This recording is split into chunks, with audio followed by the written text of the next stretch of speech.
baka natutuwa akong nakikita ang pamangkin ko na may kasamang lalaki. Kaya sige, okay lang sa akin.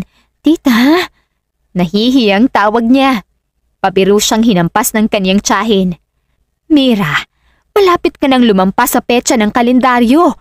Kaya naman sulitin mo na.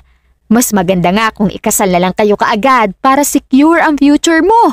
Isa pa, para naman hindi puro baboy ang inaasikaso mo dito. Napailing na lang siya dahil sa kahiyan. Tinignan niya si Leo na nakangisi habang nakatingin sa kanya. Kaya napairap siya sa kawalan at mabilis na naglakad papasok sa loob ng bahay upang makapaghanda ng mga dadalhin na damit. Napalunok si Mira habang suot niya ang isang white bodycon dress na bagay sa kurban ng kaniyang katawan. Ang kaniyang buhok ay bahagyang nakakulot at nakatali na para bang isa siyang diwata.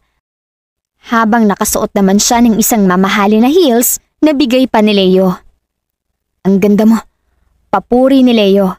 Ngumiti siya. Kinakabahan nga ako. Nagawa mo pa akong purihin. Tumawa si Leo at hinalikan ang pisngi niya. Nandito ako sa tabi mo, kaya huwag kang mag-alala.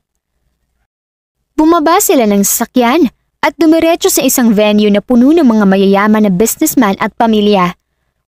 Huminga siya ng malalim at agad na sumunod kay Leo na hawak ang kamay niya. Nang makapasok sila sa loob ay halos lahat ng tao